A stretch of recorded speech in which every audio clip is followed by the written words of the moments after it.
لیکن وہ اس بات پر بھی قادر ہے کہ اگر وہ چاہے تو ہر شخص کا نام جو ہے اس کی ولدیت کے ساتھ آسمان سے لٹکا دے کہ یہ فلاں شخص نے فلاں موقع پر فلاں جو ہے ہماری نافرمانی کی ہے، لیکن وہ ستار العیوب ہے اور غفار الذنوب ہے کہ وہ عیبوں پر پردہ ڈال دیتا ہے۔ اچھا، جب ہم باتیں کرتے ہیں نا 70 ماؤں جیسی، تو میں نے حدیث پڑھی ہے کیونکہ، تو اس میں وہ قیدی عورتیں آئی ہوئی تھیں، پتہ آپ کو؟ جی، وہ قیدی عورتیں تھیں، اور وہ قیدی عورت جو تھی وہ اپنے بچے کو ڈھونڈ رہی تھی، حالانکہ غلام کا کیا کام کہ وہ اپنی جگہ سے ہلے، وہ اتنی شدت کی محبت تھی اور اس کی چھاتیوں سے دودھ چھلک رہا تھا۔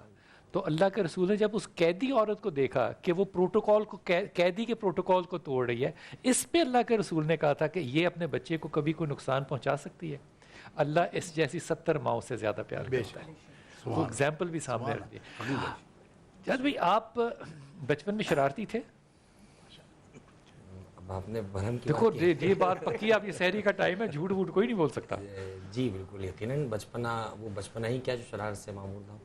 کیا آپ کی کس شرارت سے سب سے زیادہ تنگ تھے لوگ؟ میں ہی سمجھتا ہوں کہ میری شرارتوں کا نتیجہ وہ یہ جو آج میں اس مقام پہ آپ کو نظر آ رہا ہوں۔ کیا میری شرارتیں علمی تھی، کتابوں کا شوق اور شروع سے رہا، اس میں ہمارے ماں باپ کا بڑا کردار رہا، اساتذہ کا بڑا کردار رہا، پھر ایک شوق بھی ہوتا ہے اور سب سے بڑھ کر توفیق پروردگار ہے کہ جس کے بعد جو ہے وہ اس راہ پہ گامزن ہوئے، اور دعا یہ ہے کہ اللہ اس پہ قائم رکھے ہمیشہ۔ آپ کس حوزے سے پڑھے؟ میری ساری پڑھائی جو ہے وہ کراچی کے مقامی ہی مدرسے سے، اور میں اپنے پوچھا ہے تو میں ابتداً عرض کر دیتا ہوں، اور یہ میرے لیے شرف کی بات ہے کہ میرا تعلق مدرسہ ہمارا قرآن عطرت اکیڈمی، اور جہاں سے بچے حافظ نکلتے ہیں؟ نہیں، وہ حافظ جمران ہے، اور شاید ہمارے سننے والوں کے لیے بات سرپرائز ہوگی، ان کو نیا لگے گا سن کر، ان کو علم میں اضافہ ہوگا۔ میرے جو استاد ہیں موجود اسلام مسلمین علامہ علی رضا مہدوی صاحب، وہ والد محترم مولانا کمیل مہدوی کے اور مولانا تقی مہدوی کے، اور یہ دونوں بھی ہمارے استاد رہے ہیں۔ خود آغا کمیل مہدوی سے ہم نے خطابت کی کئی کلاسز لی ہیں، بہت کچھ سیکھا ہے۔ تو میں سمجھتا ہوں کہ ان اساتذہ کا بڑا حصہ ہے کہ آج ہم اس مقام پہ بیٹھے ہیں، ان سے جو کچھ سیکھا ہے وہ کوشش کرتے ہیں آگے پہچانے کی۔ آمین۔ نواب صاحب، اس وقت جو چند لمحے رہ گئے ہیں اس شب میں، کیونکہ پھر یہ شب ختم ہو جائے گی، تہجد کا وقت ختم ہو جائے گا، سحری کا وقت ختم ہو جائے گا، اس میں کیا عمل ایسا کریں یا کیا دل کی کیفیت پیدا کریں کہ جو کمیاں کوتاہیاں رہ گئی ہیں اللہ تعالیٰ اس کی بخشش کر دے؟ صرف اور صرف صدق کے دل سے انسان کو جب اپنا احتساب کرے تو وہ اس نیت کے ساتھ کرے کہ میں جو کوتاہیاں ہوئی ہیں اللہ مجھے معاف فرمائے، اور بار الہہ تو مجھے وہ کوتاہیاں کرنے کی اب توفیق عطا ہائے ہائے ہائے ہائے ہائے ہائے، بہت خوب، سبحان اللہ۔ یہ بڑی خوبصورت دعا ہے، اللہ تو مجھے توفیق نہ دینا۔ میں ایک ملک سے باہر تھا، تو وہاں پہ نیو ایئر ایو تھی، تو آپ کو پتہ نیو ایئر ایو وہاں پہ کیا ہنگامے ہوتے ہیں، تو میں نوکری بھی کر رہا تھا، پڑھ بھی رہا تھا، تو میں نے اللہ سے 2 رکعت نماز پڑھ کے کہا کہ اللہ تعالیٰ میں کمزور انسان ہوں، اگر مجھے لوگ انوائٹ کریں گے نا نیو ایئر ایو پہ تو میں تو چلا جاؤں گا، میں تو یاری دوستی نبھا لوں گا، اگر تو نہیں چاہتا نا تو تو مجھے جانے کی توفیق ہی نہ دیں۔ واہ واہ، کیا بات۔ اچھا، میں ابھی شہر وغیرہ کا نام نہیں لیتا، یقین کریں کہ اس شہر کی لائٹ چلی گئی کوئی 30 سیکنڈ کے لیے۔ اچھا، وہ شہر کبھی سوچ ہی نہیں سکتے تھے کہ 3 سیکنڈ کے لیے لائٹ گئی ہو، وہ وہاں پہ ان کو یوں لگا جیسے کوئی قیامت آ گئی ہے۔ جتنے پروگرام تھے سارے گھروں میں بیٹھ گئے۔ کتب صاحب نے دوبارہ 2 رکعت جائے نماز بچھا لی۔ میں نے کہا اللہ اتنا ہی قریب تھا تو وہ مانگوں جو مانگنا ہے میں نے، مجھے کیا علم تھا کہ اللہ یوں سن لیتا ہے۔ لیکن جب اللہ کے کندھوں پہ ڈال دینا، یقین کیجئے یہ بڑی ٹرک کی دعا ہے جو کہ نواب صاحب نے بتائی ہے، اللہ میں کمزور ہوں، اگر تو نہیں چاہتا تو مجھے توفیق نہ دینا، اور خدا کی قسم پھر خدا آپ کو وہ توفیق دیتا ہے جو وہ چاہتا ہے توفیق دیتا ہے۔ ایسا ہی ہے نا؟ آپ شرارتی تھے بچپن میں حکیم صاحب؟ آپ تو خیر اب بھی شرارتی ہیں حکیم صاحب۔ اچھا وہ شعر تو سنائے جو مجھے آپ آف پہ سنا رہے تھے، یہ میں آپ کے ان کے شرارتی ہونے کی نا دلیل دے رہا ہوں۔ دیکھیے ابھی جیسے بات ہو رہی تھی کہ 30 مکمل ہو گئے ہیں، وہ کہتے ہیں کہ 29ویں کو رخ کی تیرے دید ہو گئی، 29ویں کو رخ کی تیرے دید ہو گئی، اب چاہے چاند ہو کہ نہ ہو عید ہو گئی۔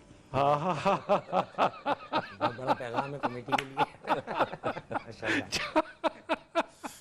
ہمارے والد کا ایک مجھے علامہ نفیس نواب صاحب جو ہے وہ بہت اچھی طرح ہمارے والد کی جو ہے ان سے تقاریر سے ان سے واقف ہیں، تو وہ فرماتے ہیں کہ مجمع ایک ایسا آج ہے مسجد کے یارڈ میں مجمع یہ میں مجمع یہ کیسا آج ہے مسجد کے یارڈ میں، مسجد کے یارڈ اور مسٹر میں امتیاز ہے نا مائی لارڈ میں، مسٹر میں امتیاز ہے نا مائی لارڈ میں، اور میرا ظہور طرز ملاقات ہے جدا، میرا ظہور طرز ملاقات ہے جدا، ملتا ہوں سب سے عید مگر عید کارڈ میں۔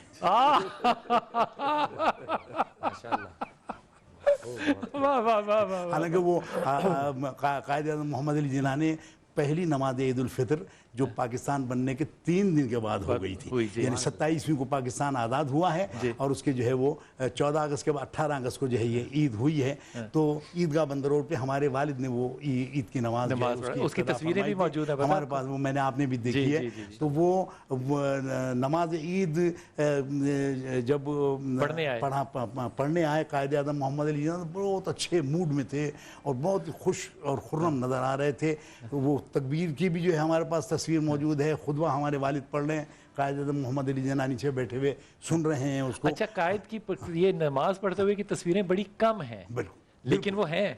مجھے ایک صاحب نے کہا، کہنے لگے بھائی کہ قائد اعظم محمد علی جناح کے میرا خیال ہے کہ ہمارے بنی صاحب نے یہ بات کہی، میں جا رہا تھا مجھے چھوڑنے کے لیے، انہوں نے کہا کہ آج میں آپ کو چھوڑ دیتا ہوں، تو وہ راستے میں انہوں نے کہا بھی قائد اعظم نے جو ہے وہ نماز، میں نے وہ جو تصویر دکھائی میرے پاس تھی، اتفاق سے موبائل پر تھی تو میں نے دکھائی، میں نے کہا یہ دیکھیں قائد اعظم جو ہے ہاتھ اٹھائے ہوئے ہیں اور وہ نماز عید کی جو ہے وہ اقتدا والد صاحب فرما رہے ہیں۔ قائد اعظم بھی رفع دین میں یقین رکھتے تھے؟ نہیں، وہ تو خیر تکبیر کے لیے تو اٹھانا ہے نا، اور تو اس میں تو ویسے بھی زائد تکبیریں 6 تکبیریں زائد ہیں، تو وہ قائد اعظم محمد علی جناح پہلی عید تو انہوں نے پڑھی، دوسری عید پر 2 منٹ لیٹ ہو گئے، اچھا، اور پورا آدھا بندر روڈ بند تھا، اور قائد اعظم محمد علی جناح جو پہنچے تو اقبال سینٹر جو آج کل ریگزین کی مارکیٹ ہے یہاں ان کی گاڑی کھڑی تھی، عیدگاہ کی جو محراب بہت دور تھی، تو اب وہ وہاں کھڑی کر کے آیا، تو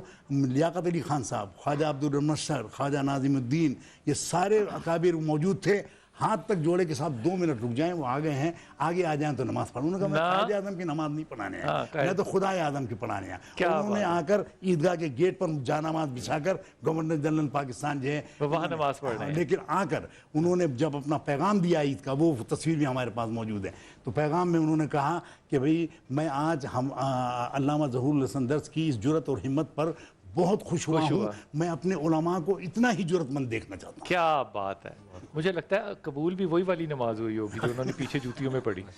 ہاں، کیا بات ہے، جوان مردہ حق گوئی و بے باکی، اللہ کے شعروں کو آتی نہیں روبائی، کیا بات ہے، کیا بات ہے، لہٰذا تعریف تو کریں گے قائد اعظم کی، قائد اعظم خود اسٹیٹ فارورڈ آدمی تھا، صحیح بات جو قید، یعنی یوں سمجھ لیں مین آف کمٹمنٹ، جو کہہ دیا سو کہہ دیا۔ اچھا، انہوں نے یہ بھی کہا کہ میں خود وقت کا بہت پابند ہوں، لیکن آپ نے آج مجھے بتا دیا کہ اسلام میں وقت کی کیا پابندی۔ کیا بات ہے، کیا بات ہے، کیا بات ہے، کیا بات ہے حضور، ایک دس ساری زندگی آپ نے اس شہر میں گزاری، علماء کے ساتھ گزاری، لوگوں کے سوالوں کے جواب دیتے ہوئے گزاری، آپ کو سب سے زیادہ تکلیف کس بات نے دی؟ تکلیف دین میں تکلیف؟ ہاں، کوئی تکلیف ہوئی کبھی؟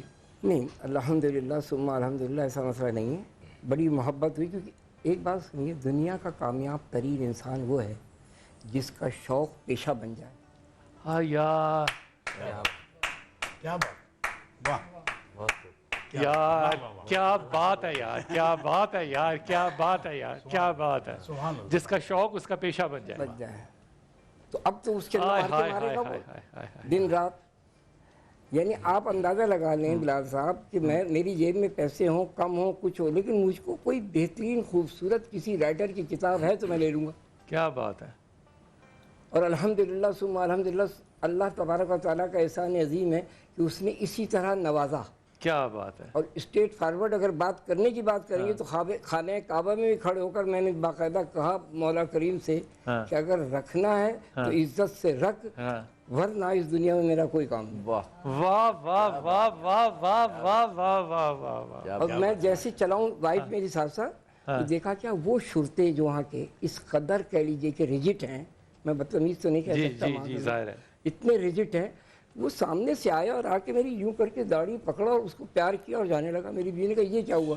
میں نے کہا یہ دعا کا اثر تھا, یہ دعا قبول ہوئی ہے. واہ واہ واہ واہ, سبحان اللہ. اگر آپ کا ذوق اور شوق جو ہے وہی آپ کا پیشہ بن جائے جی تو کیا بات ہے, کیا خوش نصیبی ہے. بالکل. دیکھیں نا, وہ آپ کسی کو بھی آپ لے لیں, وہاں انالیسس کیجیے آپ, جو شخص آپ کو اپنے فن میں یکتا اور یگانہ ملے گا, اس سے جب پوچھیں گے تو کہے گا میں بچپن سے یہی کرتا تھا. کیا بات ہے, کیا خوبصورت بات ہے. وہ آج کی دنیا میں بچوں کو یہ سمجھانے والی بات ہے کہ معاملہ یہ نہیں ہے کہ آپ بار بار کرتے رہیں, یہ بتائیں کہ آپ کس میں اچھے ہیں, کس میں آپ کی کیپیسٹی ہے, کس میں آپ کا ذوق ہے, اور وہی چیز آپ پروفیشن کے طور پہ اڈاپٹ کریں. یہ پروسیس ہے پورا. یہ کوئی مطلب جسے کہنا چاہیے کہ لوڈو کی گیم نہیں ہے کہ کوئی بھی دانہ نکلا ہے تو چلو ٹلا لگ گیا, ایسی بات نہیں ہے. آپ نے اپنی زندگی گزارنی ہے اور پھر اس زندگی کا آخر میں حساب دینا ہے.